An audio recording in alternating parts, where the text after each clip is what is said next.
So our investigations for these patients are simply standard of care. It's very similar to what Dr. Maida has already outlined. We don't do any additional tests except this urine GB3, which doesn't involve any needles or anything. There's no extra visits. And we have nurse coordinators at each site that function not only in a research role, but they also help provide clinical care. And so in a sense, the CFDI study has provided indirect support for the various Fabry disease clinics across the country, and our major centers are Halifax, Montreal, Toronto, Calgary, and Vancouver, and in addition to that, we have 4 sub-sites in other places across the country. So right now, as of August, we have 273 patients. I think now in September, we're almost at 280 patients in the country that are enrolled in this study. It's going to be one of the largest Fabry studies in the world. We are now getting more children involved in the study, but the majority are adults, with 262 adults here. This is our enrollment here by province, and it's increasing in all provinces, and our total keeps going up. And if you look at the various cohorts here, our enrollment continues to increase in the natural history cohort, the orange line, and the green line is the cohort 1B, which is the randomized controlled trial of one drug versus the other. And we're now up to 52 patients in our randomized controlled study. This will be the largest study in the world comparing these 2 drugs together. And there's patients in every region of the country in all 3 cohorts. And this gives you a breakdown between males and females, a total of 168 males and 168 females and 104 males. As you might expect, there's more females than males with Fabry disease. What are our results? Baseline, women are a bit older, they have milder disease than males, as you've heard. Males have worse kidney function, have more protein in the urine, more severe disease, they have more thickening of the heart, they have a slightly higher incidence of stroke, but overall, it wasn't statistically different here. This is a very high incidence of stroke, 15–16%. Pain was more significant in males, they have more GI symptoms, and there were more men than women that received enzyme replacement therapy, and that's not different from anywhere else in the world. Our results, briefly, this is just some of the results I'll show you from cohort 1B. This is the head-to-head comparison of these 2 drugs. There's no difference in terms of kidney function. As you'll see in these data, we're up to 2 years now, and we'll have 3-year data that we'll be starting to analyze in November. And also, if you look at heart thickness, whatever parameter you want to look at, there's no difference between the 2 drugs. If you look at overall heart disease classification, no difference.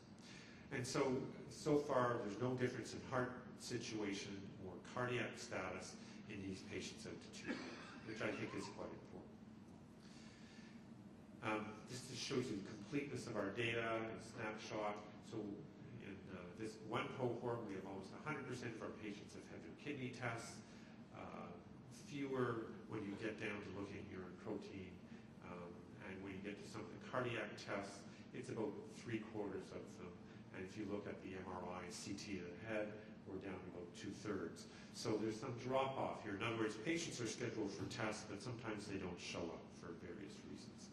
And there may be some difficulties in actually arranging for some of these tests, like the neuro testing. So we need to be vigilant to try to get people to go for these tests. And so if we're exhorting you to keep your appointments, this is why. We want to have the most complete data to be able to convince the government as to the need for enzyme replacement therapy in the future. And there have been some criticisms of our treatment guidelines, that saying that they're too conservative, they're restrictive, and that we're denying patients access to treatment. So I'll just share with you these data. This looks at the prevalence of enzyme replacement therapy used by gender. Here's the Canadian data from a couple months ago. It said 77% of males in blue here were receiving enzyme replacement therapy in the CFDI study. 41% of the women in our study are receiving enzyme replacement therapy. how does this compare with what's been published in the literature? These data here are from the Fabry Outcome Survey, which is the registry that is funded by Shire. These data here are the Fabry registry, which is funded by Genzyme. And these are international, these are subject from multiple countries around the world. And you see the large number, 1,700 plus here. And at this point, 366 from this paper from Foss. And there's more than that now. So in these publications, you can see the numbers are pretty similar to what we have here in Canada. 72% of males in this registry, 81% in this registry were receiving enzyme replacement therapy. We're right in the middle. What about with the women?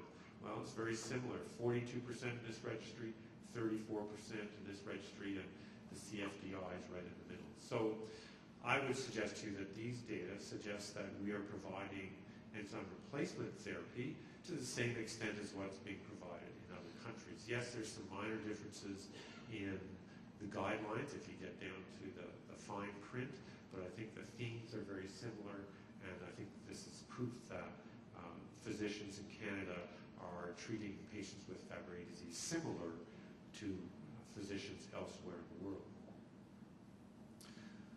So we are up for renewal for our funding, and hopefully that we'll have funding for enzyme replacement therapy, and in addition I hope that we'll have funding for the studies, because they are independent. You can certainly have funding for enzyme replacement therapy and stop the study, but you can't have funding for the study without funding for enzyme replacement therapy. So in conclusion, I would say that I think we're going to have funding very shortly. The indications are that that's going to occur, although I can't say when.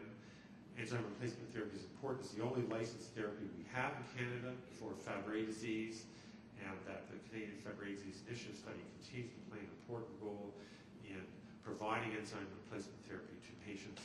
It also has an important role in post-marketing surveillance of enzyme replacement therapy, which the government would have to do if we weren't doing it, so they might as well continue to fund the study. And we're going to have new data of outcomes, which I think will be in support of continued enzyme replacement therapy funding.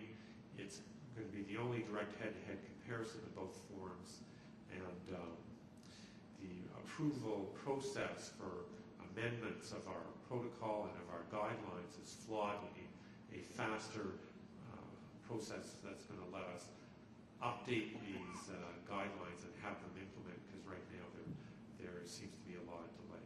And lastly, it looks like our enzyme replacement therapy use is the same in Canada as it is in other countries. So I'll stop there. I've gone over a little bit. I apologize.